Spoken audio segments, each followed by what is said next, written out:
I-PAC কাণ্ডে রাজ্যের জমা দেওয়া হলফনামা খতিয়ে দেখার জন্য সুপ্রিম কোর্টের কাছে সময় চেয়েছেন ইডির আইনজীবী। আর এই নিয়ে ইডিকে সমর্থন করে রাজ্যের মুখ্যমন্ত্রীকে তীব্র কটাক্ষ বিরোধী দলনেতা শুভেন্দু অধিকারী। মুখ্যমন্ত্রী ধারাবাহিকভাবে মিথ্যা কথা বলছেন বলে অভিযোগ করেন শুভেন্দু।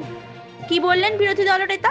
মুখ্যমন্ত্রী যে সারাক্ষণ মিথ্যা কথা বলে হলফনামাতে আরেকটা প্রমাণ, এবং এতেও আমি মনে করি নিজেই ফেঁসেছেন।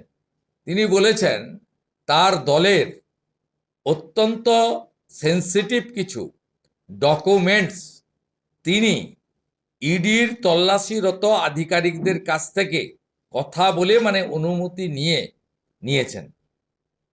এর উত্তরে হলফনামাতে ইডি কি বলবে এটা আমার দায়িত্ব নয়, আমি জানিও না, আমার সাবজেক্টও নয়। কিন্তু আমরা সেদিন মুখ্যমন্ত্রীকে হাতে ফাইল নেওয়া অবস্থায় যুদ্ধ জয়ের ভঙ্গিতে যে প্রেস কনফারেন্স করতে লাইভে দেখেছি, তাতে উনি কিন্তু অনুমতি নিয়েছেন এ কথা একবারও বলেননি। একবার চালিয়ে দেখবেন। যে ইলেকট্রনিক্স চ্যানেল প্রশ্ন করেছেন, আপনাদের যে গ্যালারি বা আর্কাইভে যেটা আছে চালিয়ে দেখবেন, তিনি যুদ্ধ জয়ের মতো বলেছেন, আমি কাড়িয়ে নিয়ে এলাম, আমি নিয়ে যেতে দিইনি।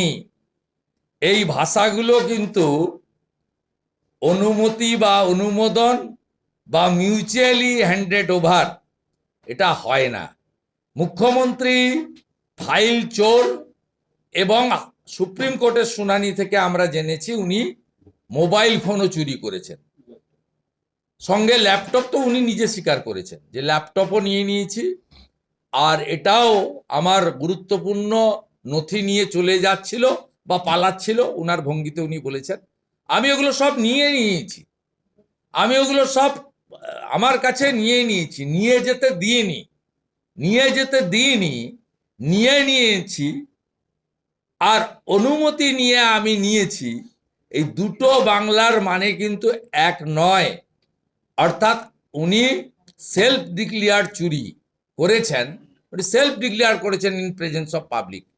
বাকি হলফনামাতে ইডি উত্তর দেবে, সুপ্রিম কোর্ট সব দেখে সিদ্ধান্ত নেবে। ইডির পাটে এবং সুপ্রিম কোর্টের পাটে আমি ঢুকবো না।